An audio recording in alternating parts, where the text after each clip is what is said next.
بسم اللہ الرحمن الرحیم۔ قسط نمبر 420 دینی داعیوں کا قافلہ۔ حضرت نانوتی رحمۃ اللہ علیہ کا زہد و تقوی۔ مولانا ابراہیم صاحب دیولہ۔ ہر چیز اللہ کے چاہنے سے ہوتی ہے۔ دینی داعیوں کا قافلہ 1857 کے غدر کے بعد حضرت امام الکبیر محمد قاسم صاحب نانوتی رحمۃ اللہ علیہ نور اللہ مرقدہ عمومی طور پر دعوتی مہم پر کمر بستہ ہو گئے تھے۔ اللہ نے ان پر وہ راستے منشر فرمائے تھے جو اس وقت کے بزرگوں کی سوچ سے پرے تھے۔ اسی دعوت عمومی کا اثر یہ رہا کہ حضرت مولانا رحمت اللہ کیرانوی نور اللہ مرقدہ بھی میدان میں آئے بغیر نہ رہ سکے، اور اس وقت کے مشہور عیسائیت کے مناظر پادری فنڈر نامی کے ایک مغربی نژاد شخص جو عربی اور فارسی کا ماہر تھا اور مسلمانوں کو عیسائیت کی طرف دعوت دیتا تھا، فرنگی حکومت اس کا سپورٹ کرتی تھی، اس کے ساتھ حضرت اقدس کیرانوی کا 1850 میں آگرہ میں تاریخی مناظرہ ہوا۔ فنڈر کو شکست فاش ہوئی۔ حضرت کیرانوی کے اس وقت کے دعوتی بیانات اور مکالمات کا مجموعہ کتابی شکل میں شائع ہوا۔ اس کتاب کا نام دعوت الحق ہے۔ گویا کہ یہ کتاب اس دور کی تبلیغی نصاب تھی، اسے لوگ بہت پڑھتے تھے۔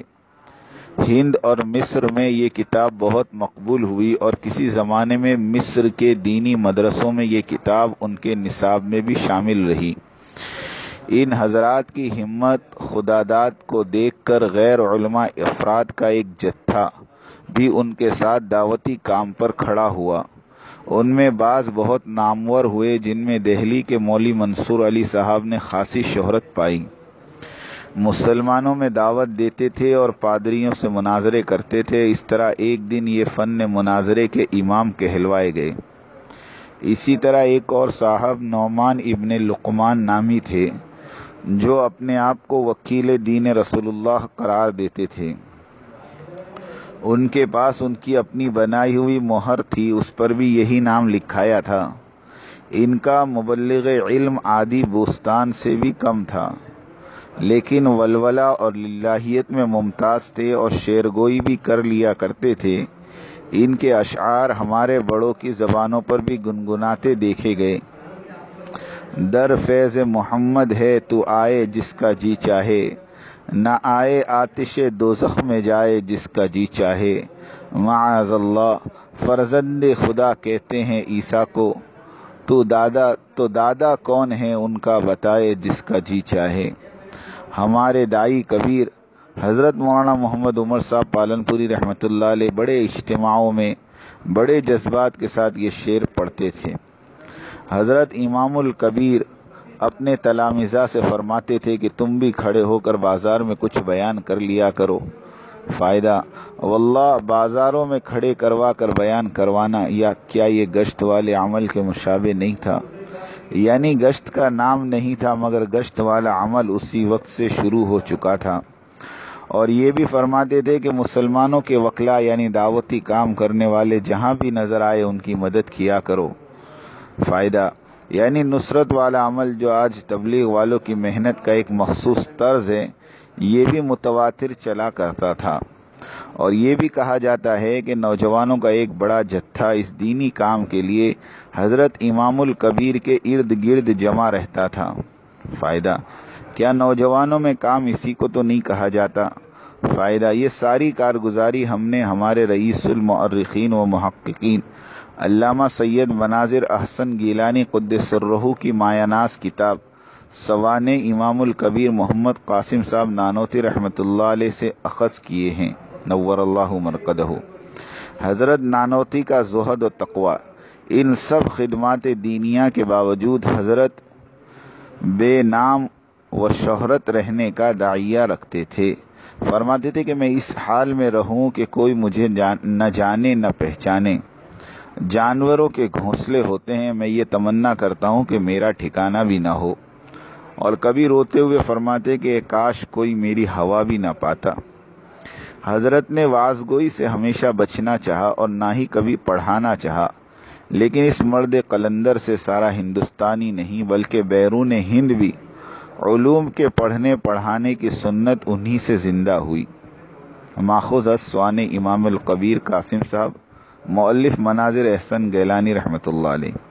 اللہ کرے ہمارے اس گہوار ہدایت دارالعلوم دیوبند کو پھر سے وہ مفکرین اسلام اور دردمندان امت خیر الانام عطا ہو جو اپنے قیل و قال میں، علم اور عمل اور حال میں اپنے شیخ و مرشد نانوتی قدس سرہ کے نقش قدم پر اپنے ادارے کی روایات کو ہر حال میں باقی رکھنے والے اور ملت کی رکھوالی کرنے والے ہیں۔ مولانا ابراہیم صاحب دیولہ، حضرت مولانا ابراہیم صاحب دیولہ دامت و برکاتہم نے مرکز نظام الدین چھوڑنے کے لیے استخارے کیے اور مفتی سعید پالنپوری صاحب مدظ اللہ وغیرہ 3 حضرات سے مشورہ کیا۔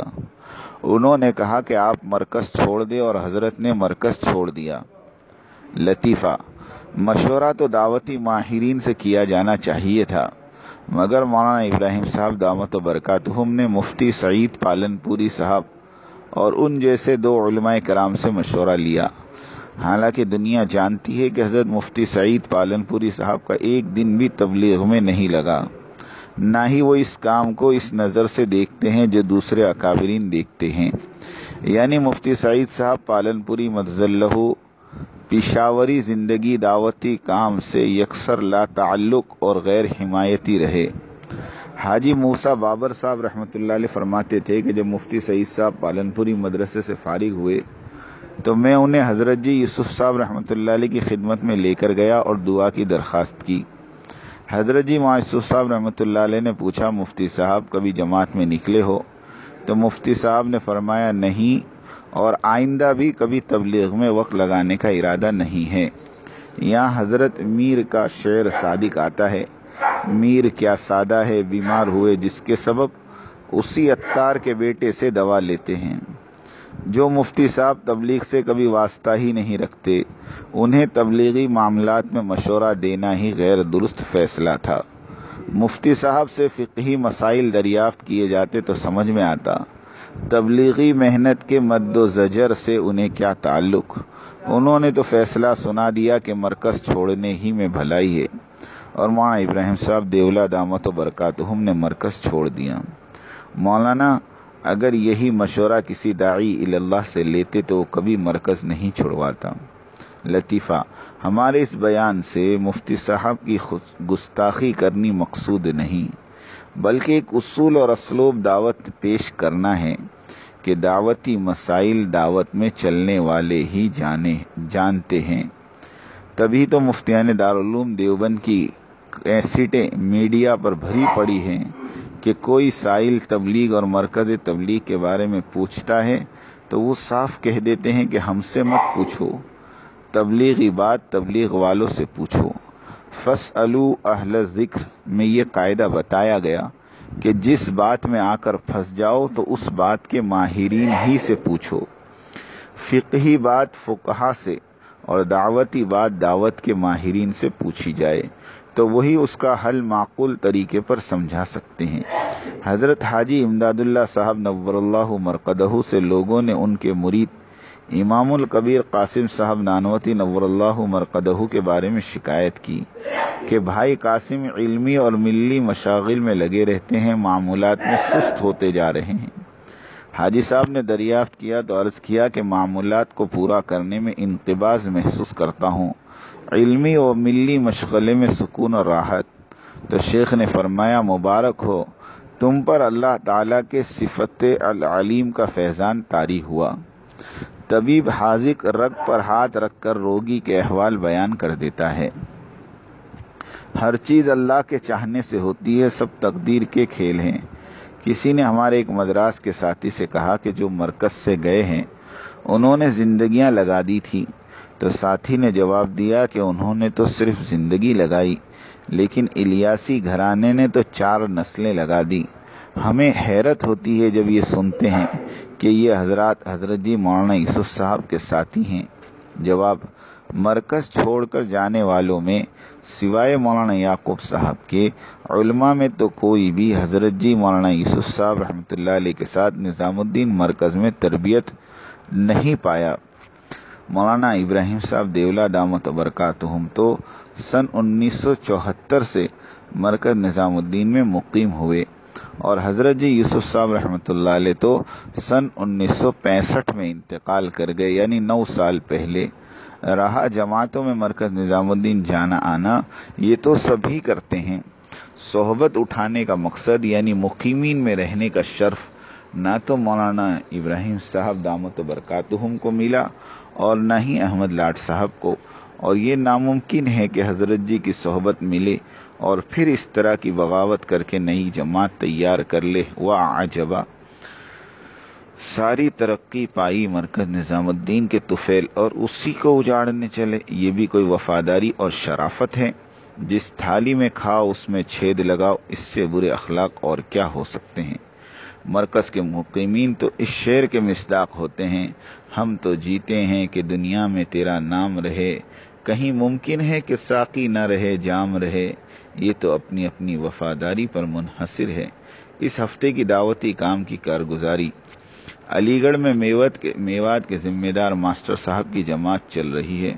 انہوں نے وہاں کے پرانے 4 ماہ لگائے ہوئے ساتھیوں کو جوڑا، تقریباً لگ بھگ 1000 کا مجمع جمع ہوا، بہت اچھا جوڑ ہوا۔ اس وقت سارے علی گڑھ میں مرکز نظام الدین ہی کی ترتیب پر کام ہو رہا ہے۔ سال میں چل رہے 500 سے زائد علماء و مفتیان کرام کی جماعتیں وقت لگا کر واپس مرکز نظام الدین آئی۔ اب دوسری تشکیل چلے کے لیے ہندوستان کے سارے صوبوں میں کر دی گئی۔ الحمدللہ کہ اس دفعہ بڑی تعداد علماء کرام کی نکلی ہے، اللہ قبول فرمائے۔ مولانا عیسیٰ صاحب منصوری دامت برکاتہم پر تو شورا والے آوازیں کستے ہی رہتے ہیں، یہ ان کا پیشہ ہے۔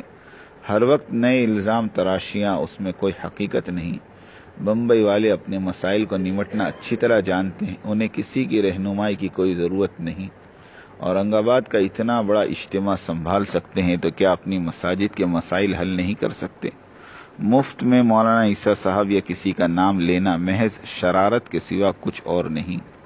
اس طرح ہماری قسطوں کو کاٹ چھاٹ کر آڈیو چلائی جا رہی ہے۔ اگر یہ اپنی بات میں ایماندار ہوتے تو قسط میں بیان کی گئی مرکز نظام الدین میں کی گئی ساری تبدیلیاں بیان کرتے، مگر صرف ایک ہی تبدیلی بیان کی، وہ بھی توڑ مڑوڑ کر۔ ہماری مکمل قسط سنیں یا پڑھیں تو ان شورا والوں کا دجل کھل کر سامنے آ جائے گا۔ اب شورا والوں کے پاس کچھ بھی باقی نہیں رہا، ان کا وجود مکمل طور پر ختم ہوتا جا رہا ہے۔ جس طرح قادیانی نے ایک چینل پکڑ کر بیٹھا ہوا اپنا وجود منوا رہا ہے، اس طرح شورا والے صرف سوشل میڈیا اور واٹس ایپ پر نظر آتے ہیں، باقی عملی طور پر کہیں بھی ان کے مشورے، اجتماعات، جماعتیں وغیرہ نہیں کے برابر ہیں۔ اللہ تعالی جس تحریک کی مدد نہ کرے وہ تحریک کبھی نہیں پنپتی۔ قوموں میں کام زندہ ہو، 50 برسوں سے ملکوں میں جماعتیں جاتی رہی تو ہند و پاک اور بنگلہ دیش کے لوگوں ہی میں کام کرتی رہی، اس سے وہاں کی قوموں میں آج تک کام نہیں جما۔ اگر سیدھے وہاں کی قوموں میں کام ہوتا تو ملکوں میں کام جم جاتا۔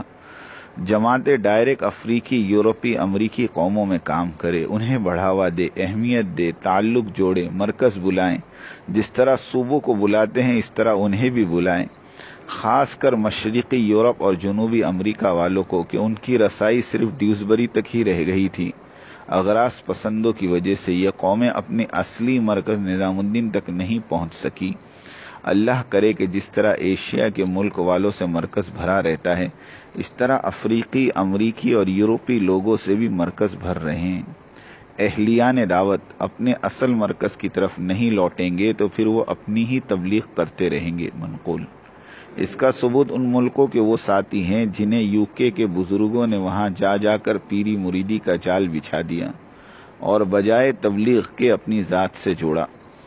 پرتگال سے آج تک کوئی مکمل جماعت نکلتی نظر نہیں آئی۔ یہ لوگ سب تبلیغ کو پسند کرتے تھے مگر ان کے شیخ نے انہیں صرف مرید کے درجے تک ہی رکھا۔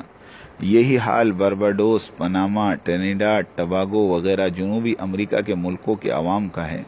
عربوں کو ذمہ داری دیں کہ ان ملکوں میں جماعتیں بھیجے۔ لاکھوں فلسطینی وہاں رہتے ہیں، ان کا کوئی پرسان حال نہیں۔ اللہ ہمارے حال پر رحم فرمائے، اپنی ذمہ داریاں بخوبی نبھانے والا بنائیں۔ اپنے بیانوں میں ملفوظات والا قرآن اور حدیث اور سیرت بیان کی جائے، منقولات سے بچے، مسائل ہمارا پیشہ نہیں، اس سے دور رہیں۔ میں یہ کیوں لکھ رہا ہوں؟ اس لیے کہ اللہ کی ناراضگی بہت کٹھن چیز ہے، اور اہل علم کا سب سے زیادہ سخت گناہ مداہنت ہے، اس لیے کہ دین میں مداہنت سے بعثت نبوی کا مقصد تار تار ہو کر رہ جاتا ہے۔ بعثت نبوی کا مقصد حق اور باطل میں امتیاز پیدا کرنا ہوتا ہے۔ مسائل کے کام کے لیے علماء کرام و مجتہدین عظام کا ایک طبقہ موجود ہے جو اسی کام کے لیے پیدا کیا گیا۔ ہم صرف دعوتی کام پر توجہ دیں، اسی کام کے ہو کر رہ جائیں، اسے ہی اپنا مقدر سمجھے۔ مدینہ منورہ میں ہزاروں داعی اللہ تھے، مگر صرف 7 فقہا تھے۔ داعی بنیں گے لاکھوں کو فائدہ ہوگا، لوگ جڑیں گے خواہ مخواہ۔ مفتی بنیں گے تو چند لوگوں کو فائدہ ہوگا اور باقی لوگ دور ہو جائیں گے، اس لیے کہ یہ زمانہ لیبل کا ہے، سامان ایک ہی ہے، مگر چینی اور جرمنی لیبل کی علیحدہ علیحدہ قیمت ہے۔ حضرت الیاس صاحب رحمۃ اللہ علیہ کی کرامت، اقیم الدین پر عمل کیا، دعوت و قربانی اور مجاہدے کے ذریعے اور دین قائم کیا۔ ولا تتفرقوا فیہ کے لیے فضائل والی لائن کو اپنایا، مسائل والی لائن سے اجتناب کیا، اس لیے کہ مسائل بیان کرے اور تفرقہ نہ ہو یہ ناممکن ہے۔ حنفیت پر بات ہوگی تو باقی تینوں مسلکوں والے کٹ کر رہ جائے گے۔ سیرت بیان کی جائے، فضائل بیان کی جائے تو چاروں مسلک والے متحد ہو جائیں گے، اور اصلی دعوتی کام یہی ہے۔ اللہ ہماری حفاظت فرمائے، آمین۔ وآخر دعوانا ان الحمد للہ رب العالمین۔